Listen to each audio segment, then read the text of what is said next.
Shavua Tov Umeboraj. Un saludo para una excelente semana a todos nuestros amigos, seguidores, suscriptores, miembros de nuestro chat particular de amigos a nombre de Ricardo Gutiérrez de Piñeres Chávez. Y de la misma manera, un saludo afectuoso a todos nuestros miembros, suscriptores, seguidores, cooperados, asociados, colegio espiritual, en Facebook Groups, Cabalá Psicológica, Filosofía Cabalística, la Cábala Explicada. Nos reunimos con ustedes a esta hora para el ejercicio acostumbrado de el análisis de la parashá semanal. En esta semana hemos estudiado la parashá Jucat. Parashá Jucat en el libro de Bamidbar Números.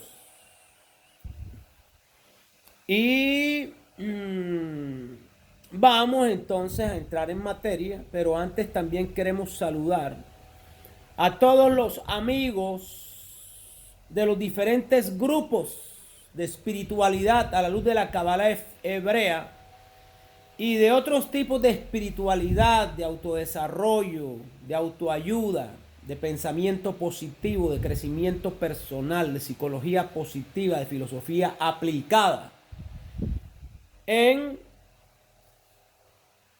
Facebook Groups, porque eso, somos miembros de diferentes grupos y en muchos de ellos nos permiten la publicación de nuestras lecciones semanales. Eso es exactamente, lecciones semanales. ¿Por qué motivo? Porque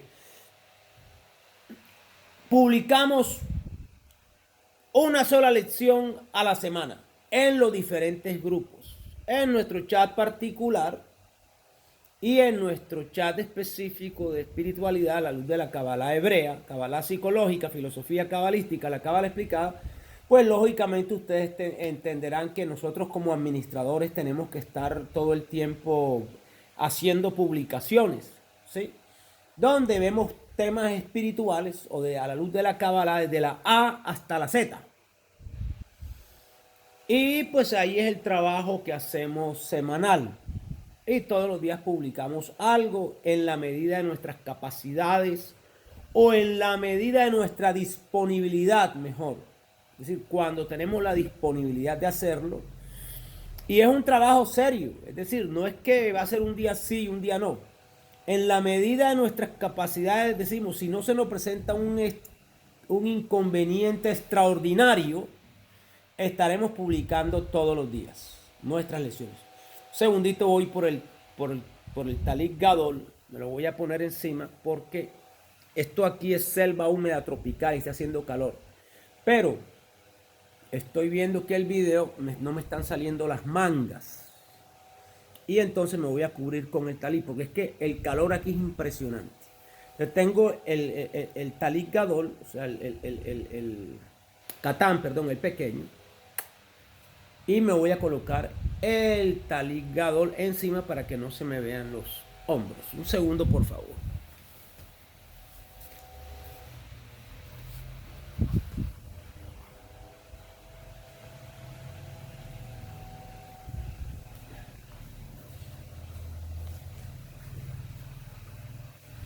Bendice alma mía, alma mía, Señor, a ver qué gloria que se cubre de vestiduras que tiene los cielos como una cortina. Como Catadona y Elohim, no me destronan, se tirishan, en mi puta visión, al misba a tefili, al misba, sí, amén. Cuán grande es tu misericordia, por eso los hijos de los hombres se amparan bajo la sombra de tus alas. serán completamente saciados de la grosura de tu casa y tú los abrevarás del torrente de tus delicias, porque contigo está el manantial de la vida. En tu luz veremos la luz. Extiende tu misericordia a los que te conocen y tu justicia a los rectos de corazón. Amén. Entonces, amigos nuestros, ya hechos los saludos correspondientes a todos nuestros amigos, asociados, cooperados, miembros, entonces nos disponemos ahora a el estudio de la parashá, que viene siendo la parashá 39 semanal. Son 54 semanas en el año. O sea, 54 parashá o subdivisiones del Pentateuco. Y hoy estamos en la número 39, que es la parashá Jucat. Jucat. Y Jucat, de ahí se forma la palabra Juquín. ¿Sí? Es decir, hay diferentes estatutos, leyes, preceptos, mandamientos en la Torá. ¿Sí? Y en esos preceptos, estatutos, mandamientos están divididos prácticamente en tres categorías, que son los edot, que son, digamos, los testimonios. Por ejemplo, el Shabbat es un testimonio. Cuando nosotros guardamos el Shabbat, estamos dando testimonio que Hashem hizo la creación, eso, en 7 días. 6 días más un día de reposo. Y al guardar el Shabbat estamos testificando que Hashem bendito sea, es creador y que esto no es evolución. De la misma manera están los famosos Jukim, que es en lo referente a la primera alía o la primera subdivisión de la parashá de esta semana, Jucat. Y ¿por qué la parashá de esta semana se llama Jucat? Porque tiene que ver básicamente con la pará Adumá. Así que, ¿qué es la pará Adumá? Es la vaca roja. La vaca roja, que es un mandamiento que es considerado un juquín. ¿Qué significa juquín? Mandamientos que no tienen supuestamente, o preceptos que no tienen una razón aparente. Y como no tienen una razón aparente, se cumplen meramente porque hay un intelecto agente, Hashem bendito sea, que lo dio. Y que Él es la energía conciencia de la creación.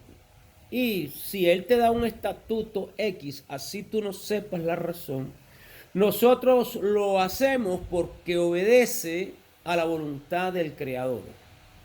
Así no conozcamos las razones.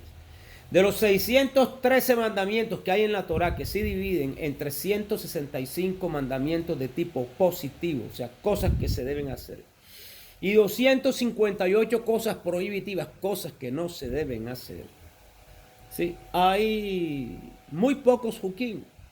Casi todos los mandatos son edot, testimonios o mishpatim, juicios.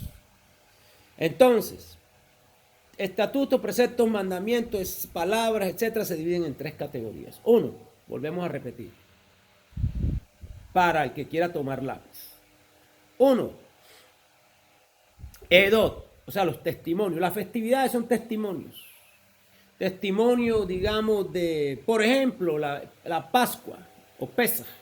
Testimonio de que Hashem sacó al pueblo de Israel de Misrayim, de Egipto. Claro y conciso. Es el cumplimiento de ese mandamiento. ¿Ok? Posteriormente vienen lo que acabamos de decir, los Jukim, que son mandamientos que no tienen una razón aparente y que los cumplimos nada más porque obedecen a la voluntad del Creador en la Torá. Pero esto es diferente a los dogmas de las religiones. Ojo con esto, porque hay diferentes religiones en el mundo que te dicen que tú tienes que realizar esto, así tú no tengas, digamos, una razón consensuada de ello. Pero hay una diferencia, que es aquí la Torah misma, el Pentateuco, quien te lo ordena. No es un libro externo fuera de la Torá o del Pentateuco. Que en los otros grupos religiosos, y no vamos a entrar aquí en detalles, se dice que hay dogmas religiosos, dogmas de fe, y que hay que cumplirlos. Pero ¿por quién fueron estipulados esos dogmas? Por la mente humana, por la mente racional, por la mente que de alguna manera quería colocarte el caminito para que tú creas de esta manera, como ellos entendieron la religión. ¿Sí? Y como dicen, y como se pusieron de acuerdo los líderes de esa religión como las cosas deberían ser. Es decir, poco intelecto. Te vamos a imponer, como somos el imperio, te vamos a decir hasta cómo tú tienes que pensar. Y te vamos a organizar unos dogmas religiosos que tú tienes que creer. Tú no tienes que pensar, nosotros pensamos por ti. Te vamos a dar este dogma religioso. Es diferente a los Juquín, porque los Juquín es la misma Torá la que te está hablando. Y diciendo el mandamiento de la pará adumá, o sea, de la vaca roja. Y tercero, los mishpatim, que son juicios, disposiciones de tipo, es decir, de la Torá que te cuentan o te instruyen acerca de digamos, un juicio X. Es decir, ojo por ojo, diente por diente. Dice, tienes que, ustedes saben, ojo por ojo, diente por diente. Eso es una disposición legal, un mishpatim, un juicio. Es decir, que cuando una persona cometa una transgresión X, el efecto de su transgresión tiene que ser en consonancia con la transgresión que haya cometido. Es decir, que no puede ser menos. E incluso que tienes que aumentarle, por decir algo, el 20%. Si alguien defraudó a alguien económicamente, no solamente tiene que devolver, sino fuera de eso te está ordenando que tiene que ser un 20% más, que tiene que devolver la persona que robó o que tomó prestado y no devolvió, como usted lo quiera pensar, pero eso dice la Torá. Entonces te dice, tienes que dar un 20% adicional. ¿Sí? Esos son las tres categorías de estatutos, preceptos y mandamientos. Y dentro de esto está la pará adumá, la vaca roja, que es como empieza esta parashá, y por eso se llama Jucat, de Juquín. O sea, de mandamientos que no tienen una razón aparente, pero que no son dogmas religiosos porque están en la Torá. Esa es la diferencia entre la Torá y el dogma religioso de las diferentes religiones. Por decir algo, el catecismo de cualquier iglesia, etc. ¿Sí? O por ejemplo, el libro del Mormón. ¿Sí ves? O por ejemplo, el libro de unas personas que se hacen llamar testigos de no sé quién, para no dar los nombres. Tienen supuestamente sus propias Biblias, pero adicionalmente tienen el manual de su líder religioso. Los mormones creo que era un señor Smith. Aquí en los otros grupos, el concilio de Nicea, ¿se acuerdan ustedes? Donde se creó la doctrina o el dogma de la Trinidad. ¿Sí? Y posteriormente las interpretaciones de Martín Lutero o del calvinismo.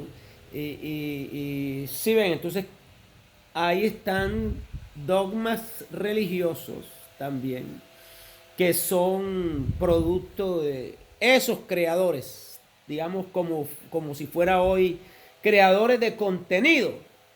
Ellos crearon, aparte del libro, sacaron unas interpretaciones X y te dicen a ti que esto es lo que tú debes hacer. O que nuestra fe es de esta manera y que creemos en esto y en esto y en esto y en esto. Y usted decide si lo cree o no lo cree. Aquí no, aquí sencillamente te hablan de la Pará Adumá, que es la vaca roja, que servía y servirá en el futuro, cuando venga Mashiach y establezca el tercer templo, para algún tipo de purificaciones. Para algún tipo de purificaciones. Los comentaristas han hablado acerca de esta Pará Adumá de muchas maneras. Es decir, esa es las aguas con las cenizas de la vaca roja eran para algún tipo de purificaciones, como cuáles. La persona que tocaba, o sea, que ritualmente estaba impura porque había tocado un cadáver.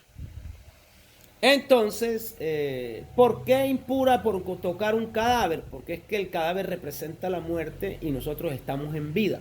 Y no podemos mezclar la muerte con la vida. Eso está claro en también la pureza de la mujer después del periodo menstrual.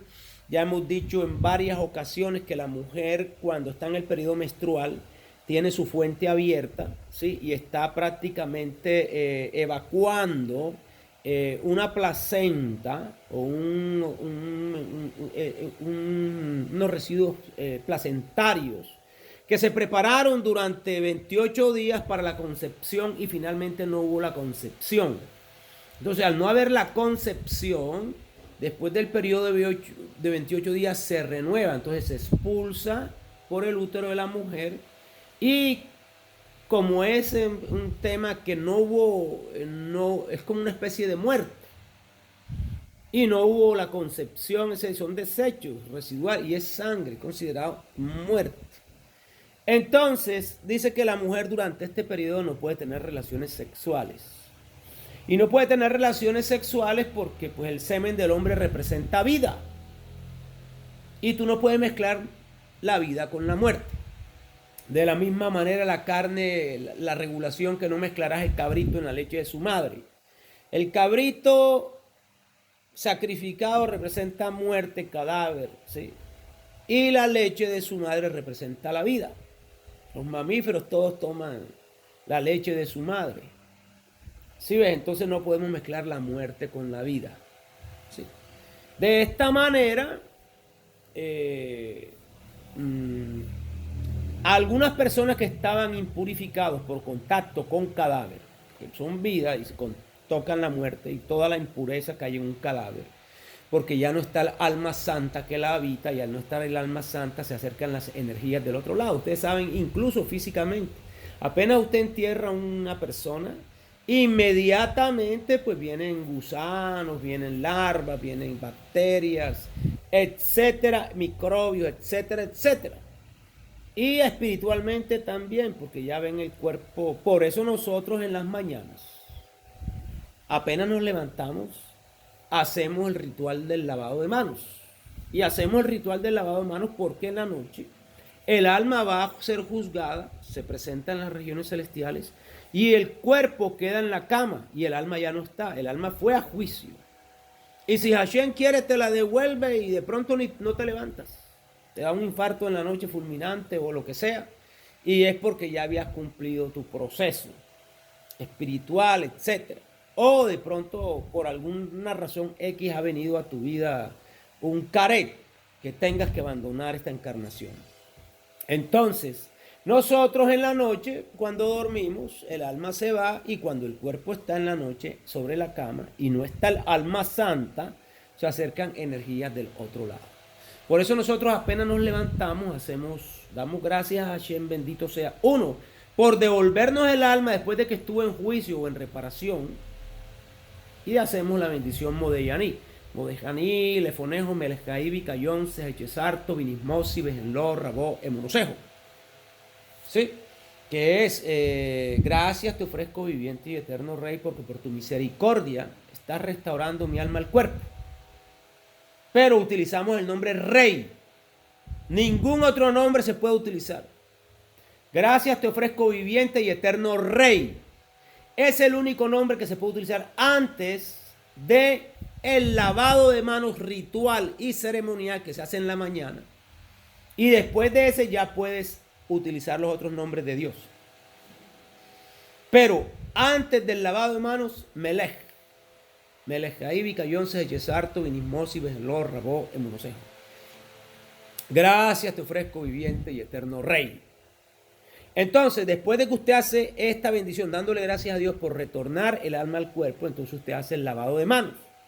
Pero no hace la bendición. Usted coge con la mano izquierda un jarro en la mano derecha, luego con la derecha un jarro de agua en la mano izquierda, luego nuevamente la izquierda lava a la derecha, luego la derecha a la izquierda, luego la izquierda a la derecha y luego la derecha a la izquierda, 3 veces alternadamente.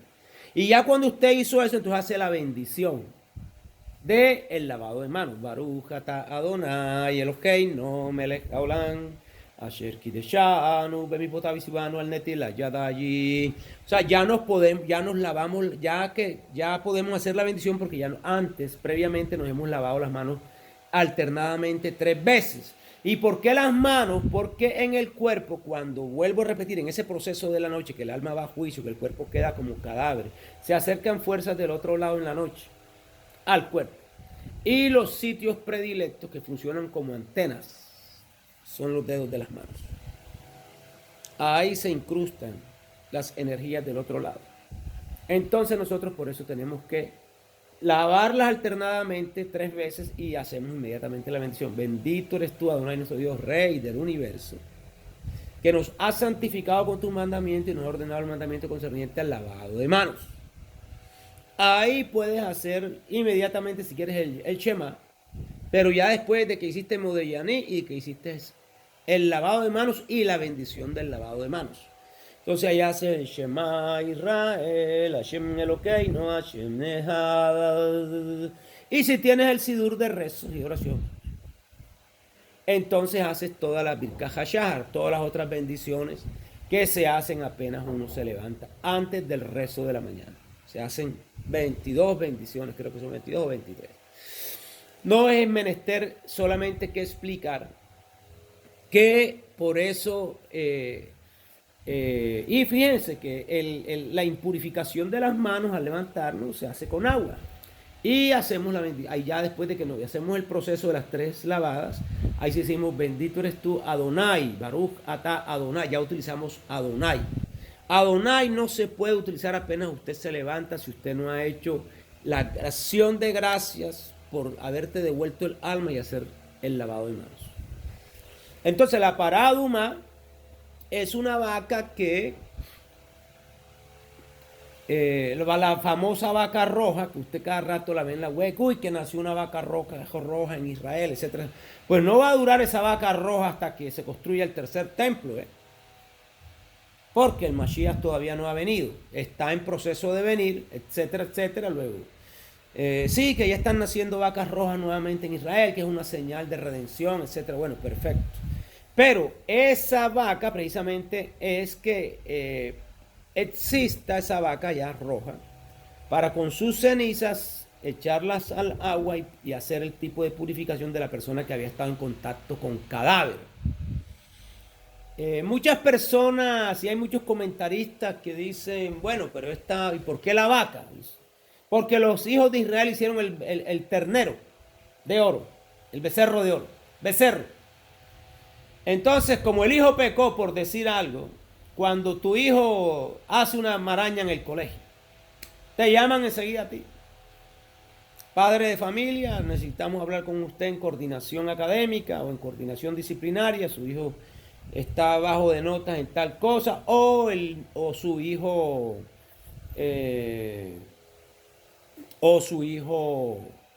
está mal en disciplina, se ha portado mal, etc. Es decir, como un mensaje al pueblo de Israel de que los hijos, y hay en la Torá la ley de los votos, y esas también son mishpatim, juicios. Dice que si una hija que no se ha casado hace un voto X y su padre lo escucha, su padre puede anular el voto. No, señora, usted anula ese voto en usted.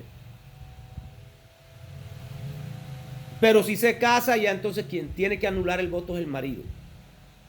Ya si se casó y la mujer hizo un voto y al marido no le gustó el voto, anulo ese voto. Porque el marido es cabeza de la mujer, como el padre cabeza de la familia. Entonces es la anulación del voto. ¿Sí ve? O sea, se anula el voto. Entonces es como la madre que supuestamente los hijos cometieron una transgresión con el becerro de oro y tuvo que venir la madre a decir, esto no es así. Ustedes están o obraron equivocadamente, entonces yo soy la que voy a hacer la corrección, etcétera, etcétera.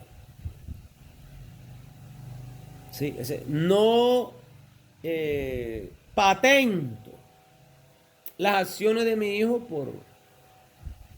digamos, porque fueron errores de interpretación o lo que sea. Entonces todo esto es lo que tiene que ver con la pará adumá. Entonces se utilizaba, ¿y por qué rojo? También dicen. Porque en el libro, dice, en el libro creo que es de Isaías, sí, en el libro de Isaías dice que ven aquí, entremos a cuentas. Si vuestros pecados fueran rojos como la grana, como la lana los dejé emblanquecidos, ¿sí? ¿Se acuerdan de eso? Está en el libro de Isaías. ¿Sí? Entonces roja, porque precisamente entonces la vaca roja purifica de esa, digamos, impurificación, valga la redundancia, el contacto con cadáveres, etcétera, etcétera. Entonces, eso en cuanto a lo que tiene que ver, pero son interpretaciones, porque Hashem mismo no está diciendo por qué tiene que ser vaca roja, ¿sí? ¿Y por qué tiene que ser la madre lo que estoy diciendo? Que de pronto es porque la madre tuvo que venir a redimir el pecado de sus hijos. En este caso de Israel, que pecó en el desierto en el asunto del ternero de oro, del becerro de oro. Esto es como a manera de comentarios de la Torá. Entonces también nos habla de la muerte de Miriam, la hermana de Moshe, de la muerte de Aarón Jacob, del sacerdote Aarón. Nos habla de la guerra que Israel hace con Balán, etcétera, etcétera. Pero al otro punto que me quería referir en esta parashá es a la serpiente de cobre. La serpiente de cobre, el pueblo de Israel empieza a murmurar. Y Hashem le manda unas serpientes ardientes. Y estas serpientes ardientes pues ponen en estrecho al pueblo de Israel, porque efectivamente estás tú caminando en un desierto ardiente y de pronto sale de la tierra una víbora y te pincha. Te muerde, pero es que es como un pinchazo porque sus dientes son tan agudos que parecen un pinchazo. La gente dice te picó una serpiente. Un pinchazo, digamos mejor acá, una palabra más precisa. Entonces, el remedio fue que Hashem oró Hashem a ellos, Moshe a Hashem, y Hashem le explicó que hiciera una serpiente de cobre, la colocara en un asta y que todo el que fuese picado mirara hacia la serpiente y era inmediatamente sanado. ¿Sí? Pero la pregunta que yo me hacía era la siguiente, o sea, ¿y por qué Hashem, bendito sea, si mandó una plaga de langostas y 10 plagas a Faraón y después tenía la potestad para quitarlas? ¿Por qué no quitó? ¿Por qué no quitó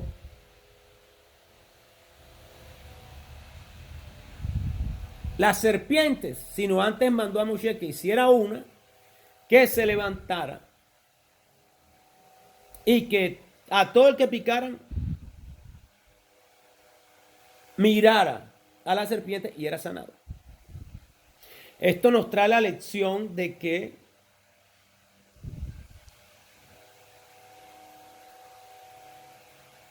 hay que identificar, para cualquier sanidad, hay que identificar cuál es la enfermedad. Usted va donde el médico y le hacen un examen de sangre para ver por dónde viene la enfermedad y qué tipo de enfermedad es para poderle dar un tratamiento correcto.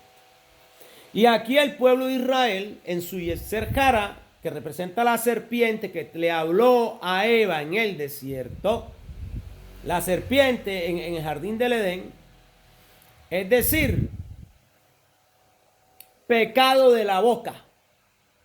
La serpiente vino a hablarle a Eva y a decirle que Hashem les estaba sustrayendo sabiduría, que por eso él no quería que ellos comieran del árbol de la ciencia, de la ciencia del conocimiento del bien y del mal, y que ese árbol era codiciable para alcanzar la sabiduría. Es decir, la idea era que el pueblo de Israel identificara, ¿sí?, su transgresión, ¿sí? Y esa es la única manera para entrar a una corrección.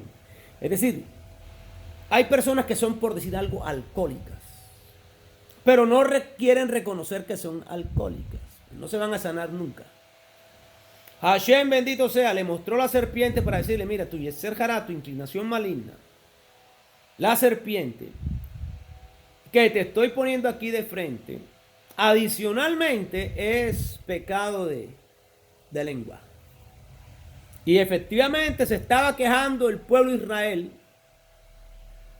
a Moshe porque habían tenido problemas con el tema de aguas.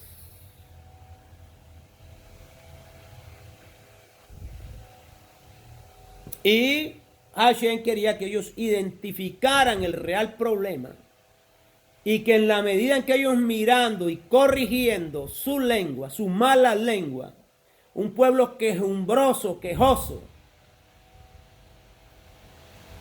entonces viniera su sanidad.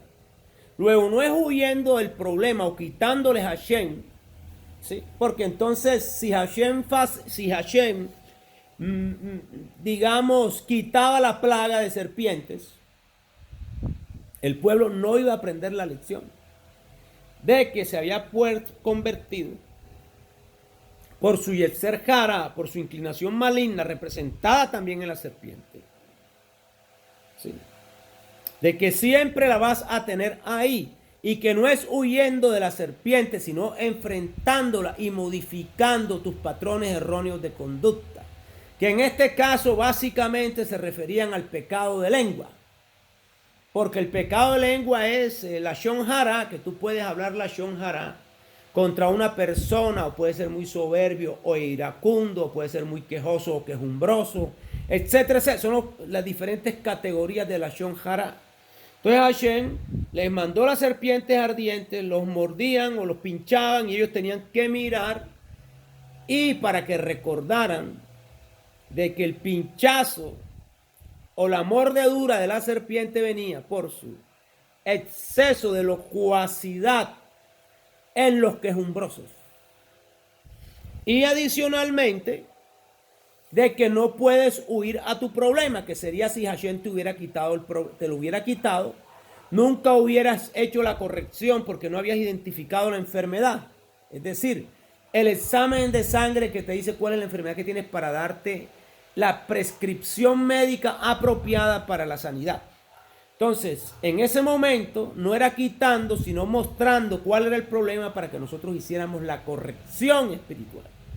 Y de esta manera convirtiéramos nuestras midarra, nuestras inclinaciones malas, en midot tobot, en cualidades positivas. ¿Sí ves?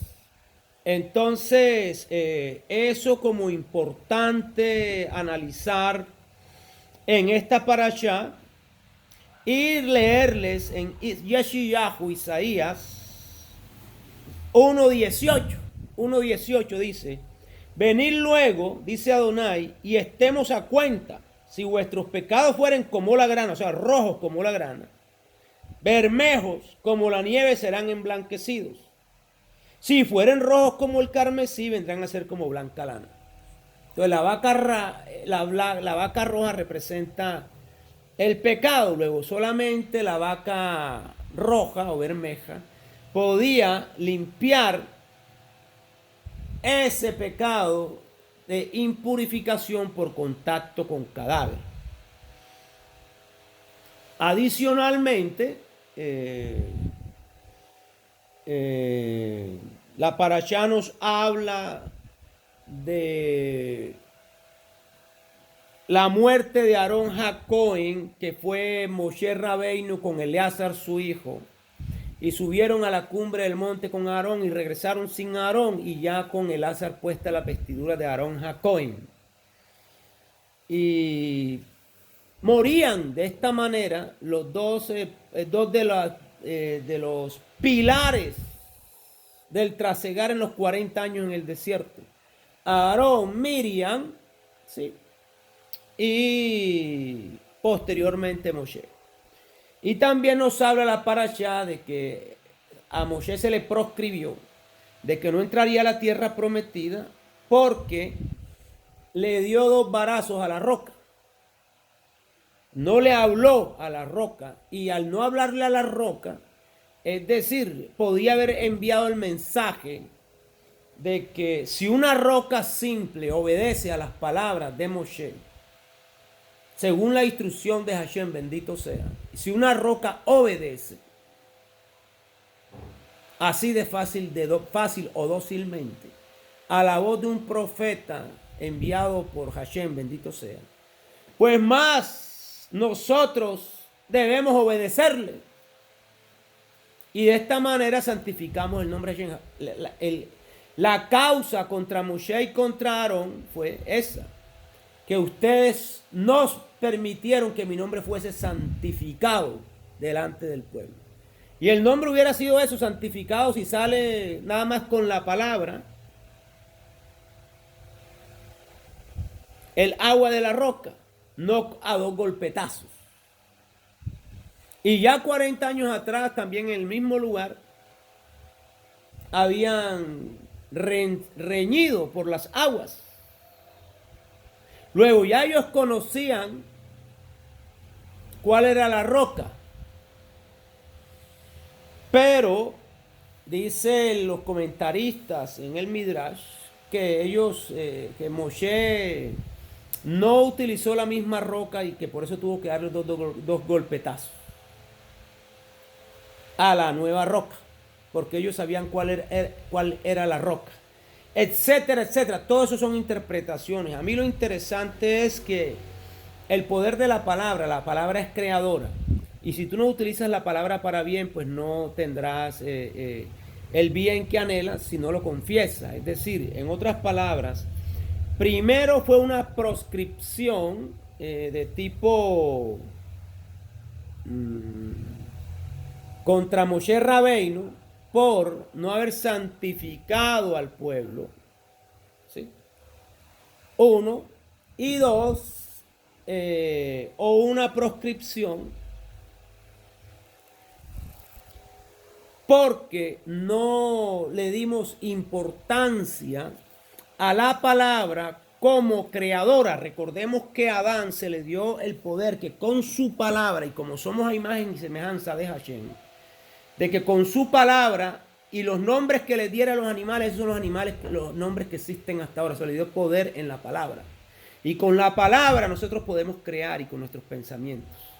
Entonces, al no utilizar la palabra, sino los golpes, entonces se pierde el mensaje de que la palabra es creadora y que tenemos que utilizarla para bien. Entonces, que Hashem los bendiga. Shavua Tov, una excelente semana, y seguiremos entonces el próximo Shabbat con la Parashá Balak. Que Hashem los